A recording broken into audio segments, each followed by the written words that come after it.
Very good morning to all of you, my dear students. We are back with our physics classes, and today we will explore friction a little bit more. Okay, in this particular class we will try to understand what are the advantages and disadvantages of friction, just like all the other forces which are considerably strong in nature. All of them have some advantage and disadvantage according to the needs which we our needs. There are certain advantage and disadvantage. So just like it, friction also have its pros and cons. Today we will explore it. But before going there, first of all, let me give you an example that this is a man-made highland. Okay, and as you can see that the soil of this side has been eroded by water. Okay, it has been dragged down by water, and what causes something so smooth and viscous like water to cut this much of soil and take it away? That is friction, my dear students. That is friction. This is how strong it is. Due to friction, small droplets continuously falling on some part of the land, it can drift it away.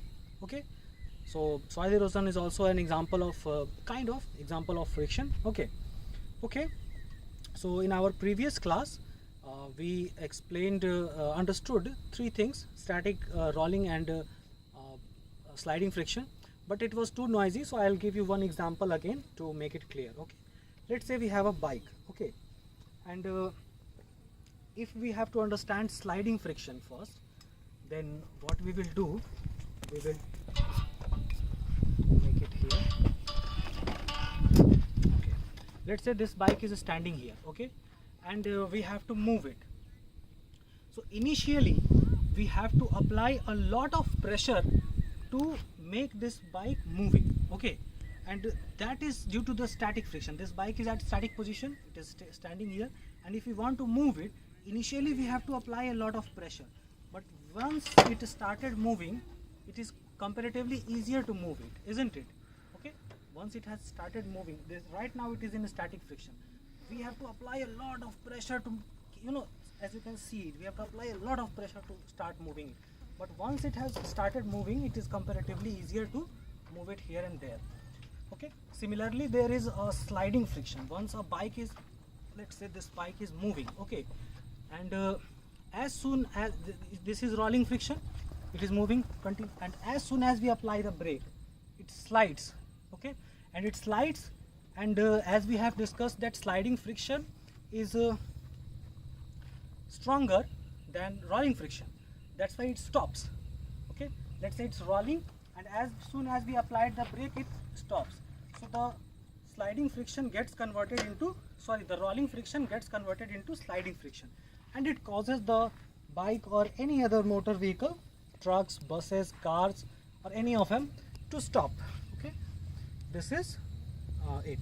So if something is standing there, it is sliding, it is static friction, which will not allow it to roll around. Okay, once it slides, it is little bit less easier to move once it is sliding, and once it is rolling, it is the easiest. That's why all the vehicles have round shaped wheels.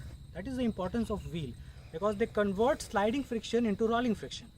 Okay, and once we have to stop it, then we again convert the rolling friction into sliding. We apply brake, and the wheel stops, and immediately the rolling friction gets converted into sliding friction, and it is tough to move things with sliding friction, so it stops. Okay, I hope I am clear, and we discussed a lot of examples also last day. Today we'll also discuss it. Okay, now let's have a look at what are the advantages and disadvantages of friction. First we will consider the advantages. So we can write on a paper due to friction. If friction is not there, let's say if we put our pencil and it slips like an oil. Suppose you applied oil on this page, okay, and then you are trying to write with your pencil. You will not be able to write it, okay, because it will slip. So friction is important there. Again, then we have if we have a matchstick and we need to burn it, then also we need a lot of friction force that will produce heat, Friction produces heat. That though you know. If you will rub your hand continuously, what will happen? Your hands will get warmer. Friction produces heat. So that heat allows the chemicals there to react and burn. So this is also been very good example of friction. Vehicles are able to move, okay, because the friction between the tires and the road allows the vehicles to move, okay. The brakes on vehicle work because of friction. This is also it. It is because of friction the ground and our feet, if we are moving and suppose the floor is very slippery, let's say a lot of water and oil is there on the floor, we will not be able to move properly, okay. Because why? Because there is less friction.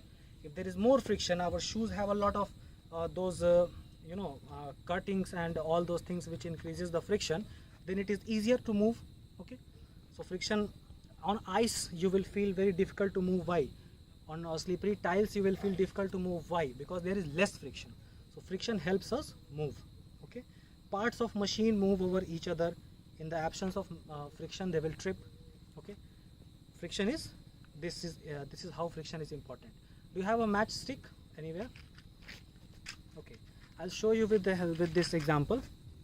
Let's say this matchstick is here, and although it have some chemical also, but if you will move it here for the whole day it will not burn. But here the surface is rough, okay, and if you will move it here it burns. Why? Because of friction, okay. So friction is very important. And now let's see a few disadvantages of friction.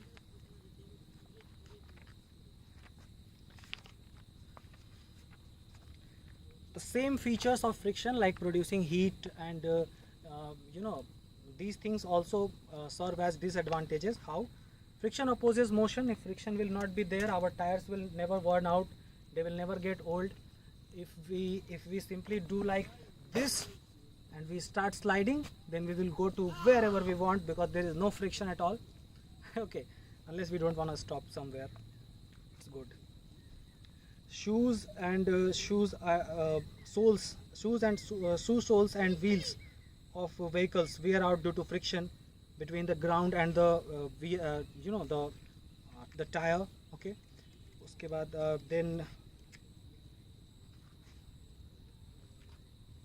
in hilly areas the tires burn out more often because there is more friction due to the increase and inclination and declination of road. Due to that there is more friction there. The tires have to face a lot of friction because they have to apply a lot of brakes and then a lot of acceleration, okay. And then friction produces heat which affects the efficiency of machine, and a large amount of energy is waste in overcoming friction. Large amount of energy is really waste in overcoming friction if friction is not there.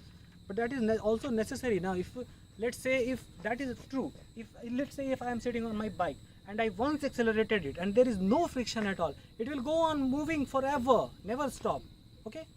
Then the problem is that if I want to stop, then how can I stop if there is no friction? So the same reasons, it is for some places advantage and some places disadvantages, okay. I hope this concept is very clear for you now. If there are some kind of confusions and doubts in your mind, please let me know in the comment section and I'll try my best to clear it. Thank you very much. This is all for today.